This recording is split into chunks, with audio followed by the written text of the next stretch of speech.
નમસ્કાર વિદ્યાર્થી મિત્રો। તો હવે આપણે આજે ઉદાહરણ નંબર 11 ગણવાનું છે। જે આપણે આગળના વિડિયો લેક્ચરમાં એસી જનરેટર ભણેલા અને એસી જનરેટરને કારણે ઉદ્ભવતા ઈએમએફનું આપણે સૂત્ર ભણેલા, એ સૂત્ર બેઝ દાખલો છે। શું કીધેલું છે જુઓ, કમલા એટલે એક છોકરી છે, એક સ્થિર સાયકલને પેન્ડલ મારે છે। આ સાયકલના પેડલ્સ 100 આટાઓ એટલે આટાઓની સંખ્યા આપણને આપેલી છે કે જેને આપણે કેપિટલ એન કહેતા હતા કે આટાઓની સંખ્યા કેટલી છે, તો કે 100 આટાઓ। ઓકે, ચાલો।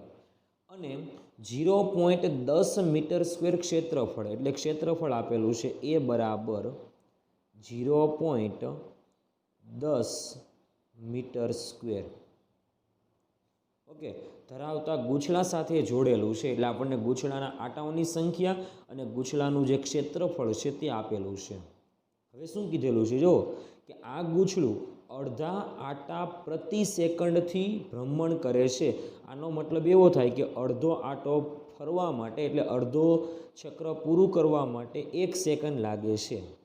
આઈડિયા એવો તો એક આટો પૂર્ણ કરવા માટે 2 સેકન્ડ લાગશે। એટલા માટે આપણે અહીં લખી શકાય કે અહીં અડધો આટો પૂરો કરવા માટે એટલે કહી શકાય કે અડધા આટા માટે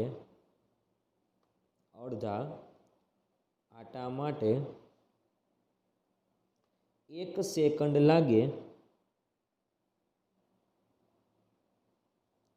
તો એક આટો એટલે એક આખો આટો એટલે પૂર્ણ આટા માટે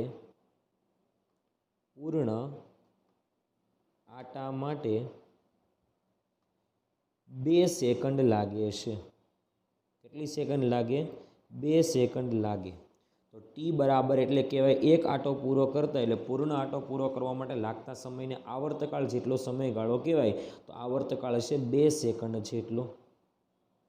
ઓકે, એટલે ટી બરાબર આપણે કહી શકાય 2 સેકન્ડ। હવે આપણને શું આપેલું છે જુઓ કે ગૂંચળાના પરિભ્રમણની ધરીને લંબ રૂપે 0.10 ટેસ્લાનું ચુંબકીય ક્ષેત્ર મૂકવામાં આવે છે। એટલે ચુંબકીય ક્ષેત્રનું મૂલ્ય તમને અહીંયા આપેલું છે બી બરાબર આપણે લખી દઈએ કે ચુંબકીય ક્ષેત્રનું મૂલ્ય આપેલું છે ટેસ્લામાં 0.01 ટેસ્લા। ઓકે, ચાલો। તો આ ગૂંચળામાં ઉદ્ભવતો એટલે પેદા થતો મહત્તમ વોલ્ટેજ કેટલો છે એટલે આપણે ફાઇન્ડ કરવાનું છે ઈ બરાબર કેટલા। આઈડિયા એટલે ઉદ્ભવતો મહત્તમ વોલ્ટેજ કેટલો હોય તેના વિશેની વાત કરવાની છે।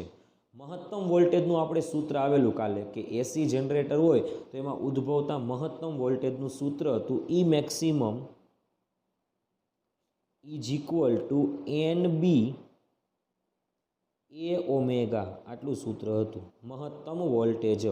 તો એન એટલે આટાઓની સંખ્યા છે તો આપણે લખી શકાય એન આટાઓની સંખ્યા, બી ચુંબકીય ક્ષેત્ર, એ જે આપણે લૂપ મૂકેલું છે તેનું ક્ષેત્રફળ, અને ઓમેગા એટલે આપણી પાસે સૂત્ર છે 2π/t। 2π/t આપણી પાસે આ સૂત્ર છે।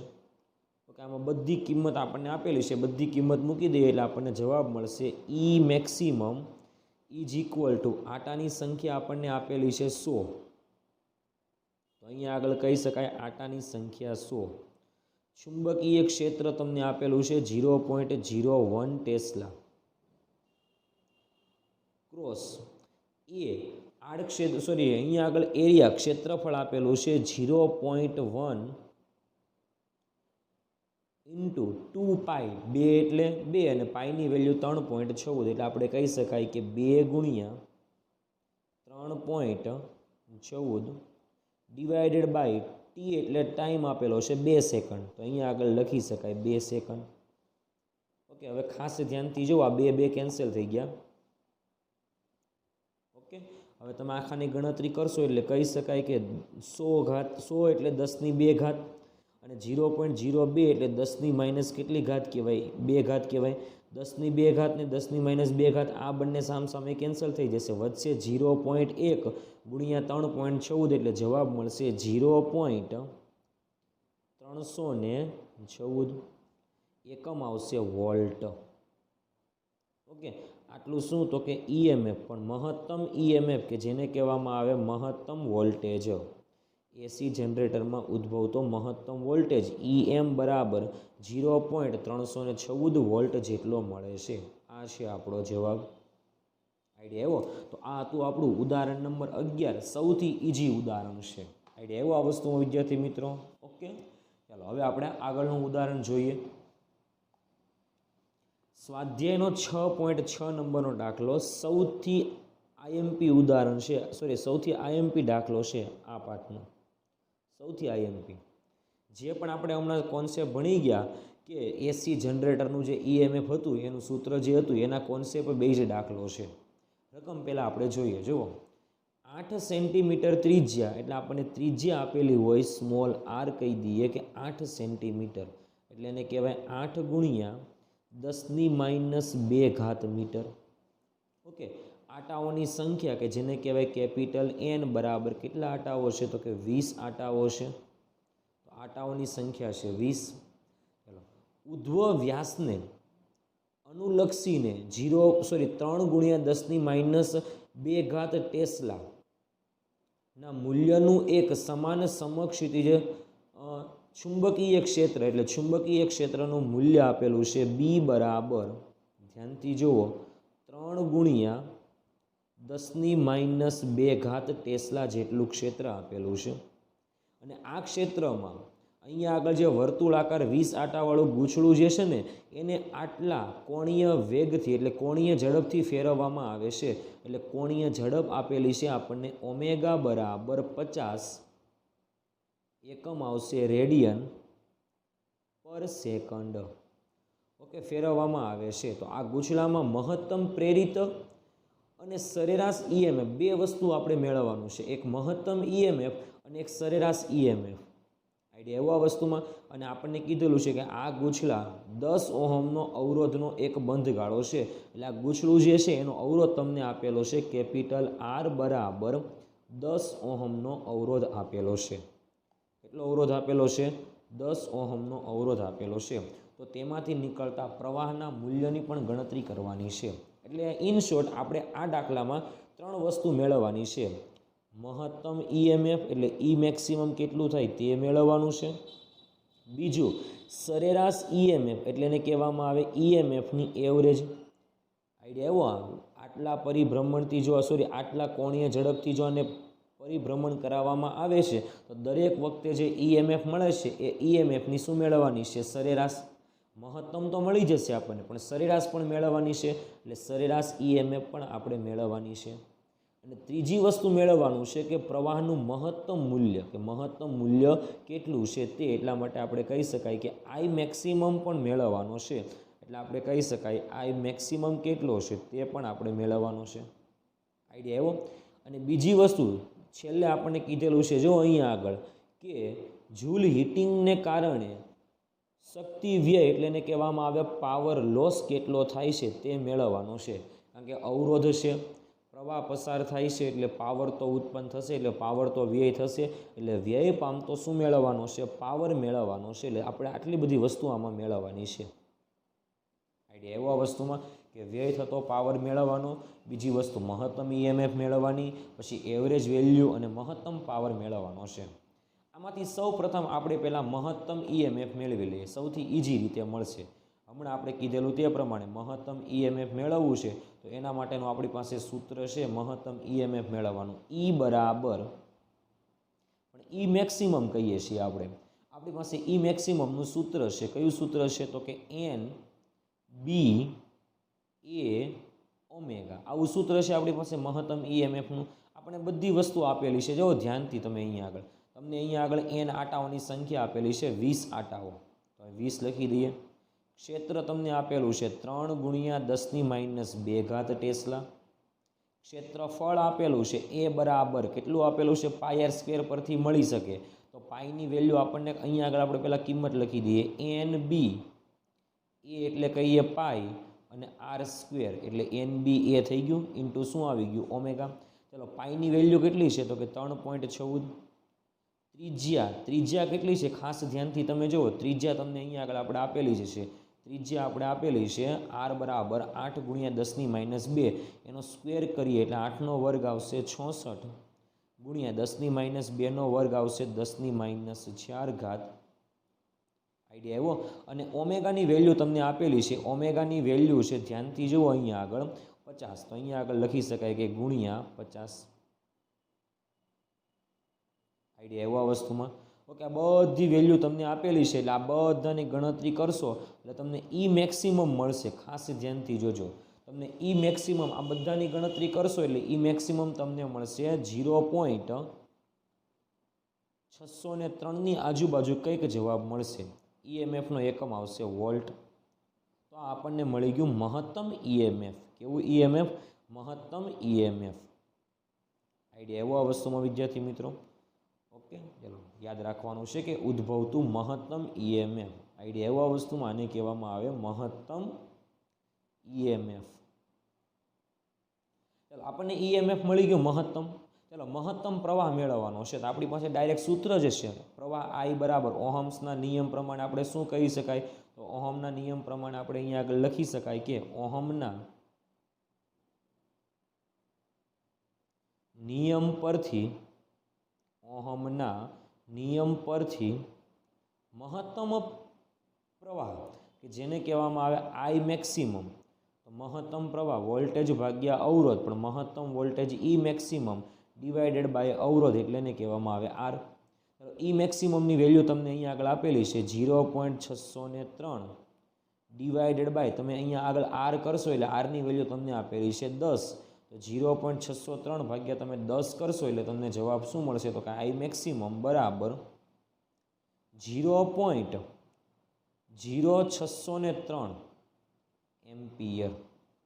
ઓકે, તો આ મળી ગયો આપણને કેવો પ્રવાહ? મહત્તમ પ્રવાહ મળી ગયો। આઈડિયા આવ્યો આ વસ્તુમાં વિદ્યાર્થી મિત્રો? ઓકે, તો આ મળી ગયો આપણને મહત્તમ પ્રવાહ। પહેલો જવાબ આપણને આ માગેલો એટલે આને પણ આપણે જવાબ કહીશું। બીજો આપણને મહત્તમ પ્રવાહ માગેલો કે જેને કહેવામાં આવે I મેક્સિમમ। આઈડિયા આવ્યો આ વસ્તુમાં? અને હવે આપણને પાવર મેળવવાનો કીધેલો છે। આઈડિયા આવ્યો આ વસ્તુમાં? ઓકે, તમારે પાવરનું સૂત્ર આગળના પાઠમાં આવશે, વ્યય પામતો પાવર। ખાસ ધ્યાન આપજો, અવરોધને કારણે વ્યય પામતો પાવર એટલે એને આવી રીતે કહી શકાય કે એસી ઉદ્ગમ સાથે, આગળના પાઠમાં આ સૂત્ર આવશે, એસી ઉદ્ગમ હોય તો, જો ડીસી ઉદ્ગમ હોય તો આપણે ડાયરેક્ટ સૂત્ર મૂકતા હતા P = IV, તો એસી ઉદ્ગમ સાથે એટલે એસી ઉદ્ગમમાંથી વ્યય પામતો પાવર એટલે અહીંયા આગળ એસી ઉદ્ગમ છે એટલે કહી શકાય કે એસી ઉદ્ગમમાં અવરોધને કારણે અવરોધવાળા પરિપથમાં વ્યય પામતો પાવર, પરિપથમાં વ્યય પામતો પાવર એનું સૂત્ર આપણે આવશે P = આપણી પાસે સૂત્ર હતું P = IV, પણ અહીંયા આગળ સૂત્ર છે IM VM/2, જેને કહેવામાં આવે સરેરાશ પાવર। કેવો પાવર? સરેરાશ પાવર કે જે વ્યય પામે છે તે પાવર।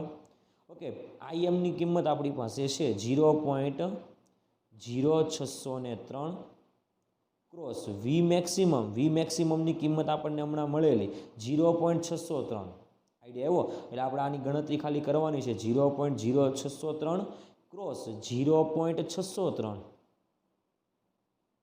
ના છેદમાં તમારે કેટલા લખવાના છે? ખાલી 2।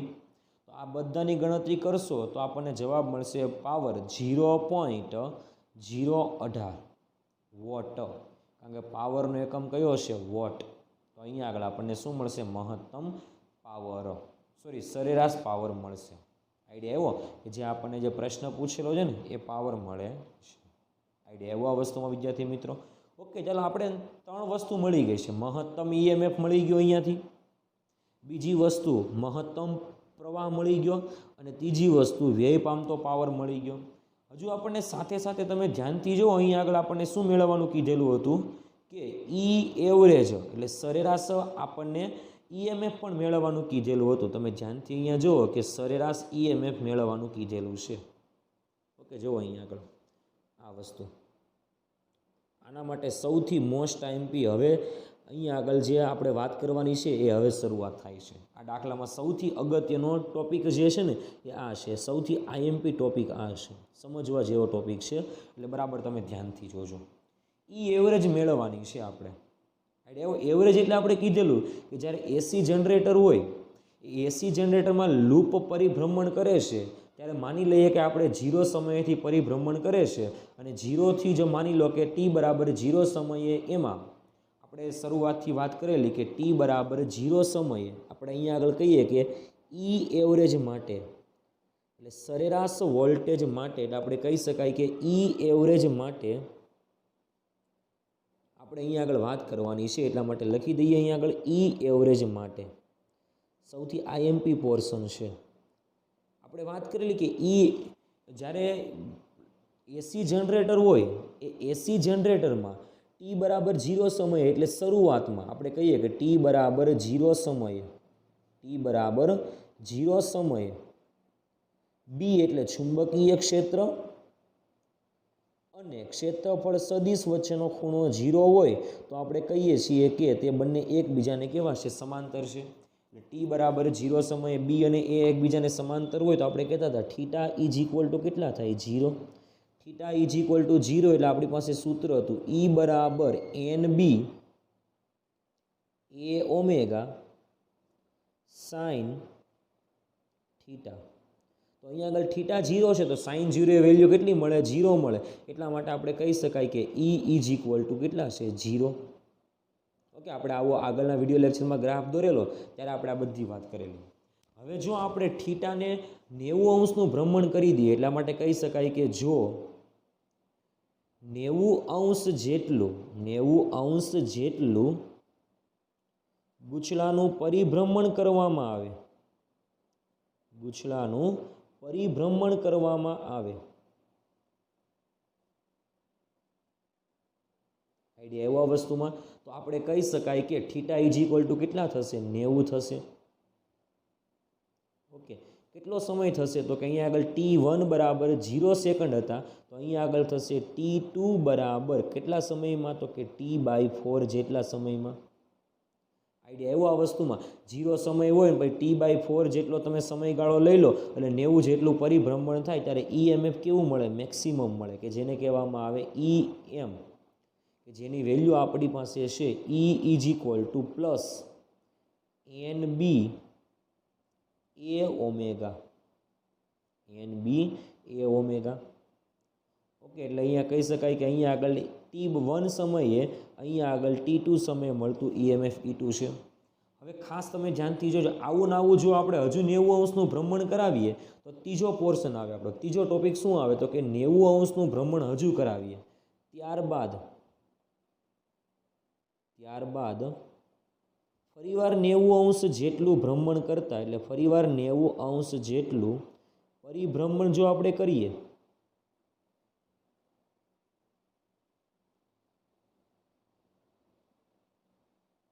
ફરીવાર 90 અંશ જેટલું પરિભ્રમણ કરીએ તો થીટા ઇઝ ઇક્વલ ટુ કેટલા થઈ જાય? 180.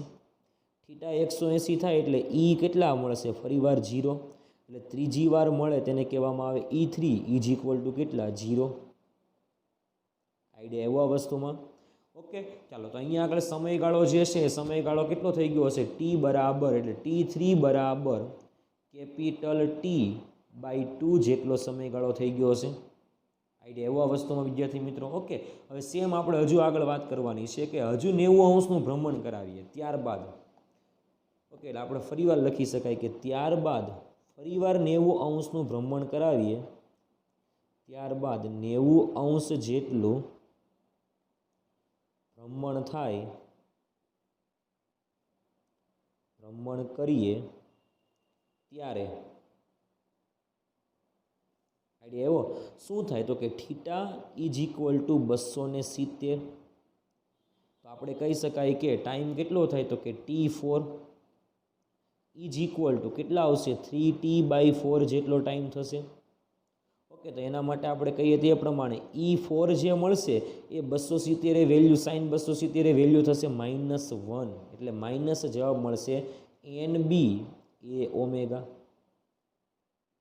ઓકે, ચાલો હજુ તમે આનું 90 અંશનું ભ્રમણ કરાવી દો, 270 અંશના ખૂણે હોય અને 90 અંશ જેટલું ભ્રમણ કરાવી દો, એટલા માટે હવે આપણો જે જવાબ હતો પહેલાં ફરીવાર થીટા ઇઝ ઇક્વલ ટુ ત્યારબાદ છેલ્લે 90 અંશનું ભ્રમણ કરાવો એટલે લખી શકાય કે ત્યારબાદ 90 અંશ ભ્રમણ કરતા થીટા ઇઝ ઇક્વલ ટુ 360 અંશ થાય,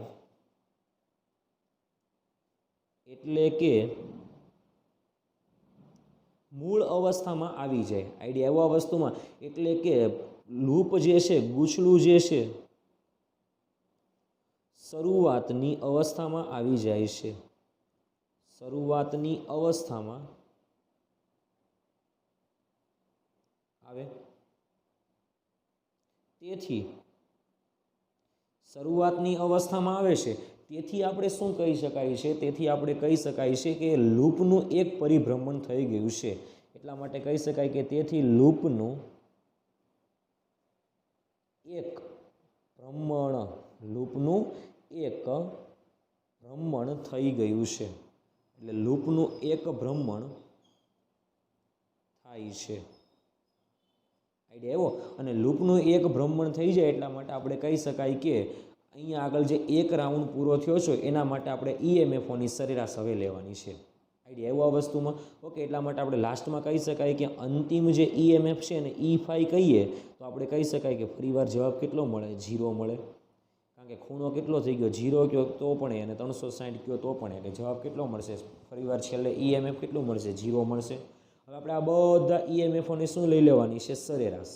આઈડિયા એવો. જો E1 આપણને અહીંયા આગળ આપેલું છે, E1 અહીંયા આગળ કીધેલું તે પ્રમાણે 0 હતું, E2 પ્લસ હતા, E3 0 હતા, E4 કેટલા હતા? પ્લસ અને સોરી માઇનસ, અને E5 કેટલા? 0. તો આપણે કહી શકાય કે સરેરાશ ઈએમએફ, એટલે આપણે હવે કહી શકાય કે સરેરાશ ઈએમએફ માટે સરેરાશ ઈએમએફ કે જેને કહેવાય ઈ એવરેજ ઇઝ ઇક્વલ ટુ શું કહી શકાય? ઈએમએફની સરેરાશ E1 plus E2 plus E3 plus E4 plus E5. સંખ્યા કેટલી છે? 5 વખત છે. ડિવાઇડેડ બાય 5 કરો. ચાલો, E1 કેટલા છે? 0. E2 કેટલા? Plus NBA omega, NBA omega. E3 કેટલા? 0. E4 કેટલા છે? Minus NBA omega plus E5 કેટલા છે? 0. ડિવાઇડેડ બાય તમારે કેટલા કરવા પડે? 5 કરવા પડે. આ પ્લસ માઇનસ તો કેન્સલ, તો 0 ભાગ્યા 5 કરો એટલે તમને જવાબ કેટલો મળે? 0 મળે. એટલે આપણે કહી શકાય કે ઈએમએફની સરેરાશ કે જેને કહેવાય ઈ એવરેજ કેટલી મળે છે? અહીંયા આગળ 0 જેટલી મળે છે. આઈડિયા એવો આ વસ્તુમાં વિદ્યાર્થી મિત્રો. ઓકે, એટલે યાદ રાખવાનું છે કે એક પરિભ્રમણ પૂર્ણ થાય. કેટલા પરિભ્રમણ પૂર્ણ થાય? એક પરિભ્રમણ પૂર્ણ થાય તો આપણે કહી શકાય કે સરેરાશ ઈએમએફ કેટલું મળે? 0 મળે છે. એટલા માટે અહીંયા આગળ હવે હું વાક્ય લખી દઉં છું કે એક પરિભ્રમણ પૂરું થાય, ગૂંચળાનું એક પરિભ્રમણ પૂર્ણ થાય ત્યારે સરેરાશ ઈએમએફ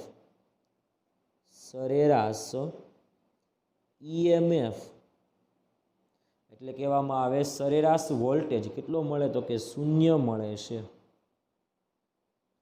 સરેરાશ ઈએમએફ કેટલો મળે? 0 મળે છે. આઈડિયા એવો આ વસ્તુમાં વિદ્યાર્થી મિત્રો. ઓકે, તો અહીંયા આગળ જે આ દાખલો છે ને એ દાખલામાં સૌથી મોસ્ટ ઇમ્પોર્ટન્ટ ટોપિક પૂછેલો હતો કે ઈએમએફ સરેરાશ કેટલું છે. આઈડિયા એવો. તો આ સરેરાશ ઈએમએફ કેટલું છે? તો કે આપણે કહી શકાય કે એક પરિભ્રમણ પૂરું કરે જ્યારે સરેરાશ ઈએમએફ આપણને કેટલું મળે છે અહીંયા આગળથી? તો કે 0 મળે છે, એવું કહી શકાય છે. આઈડિયા એવો આ વસ્તુમાં વિદ્યાર્થી મિત્રો. ઓકે, તો આ તો આપણો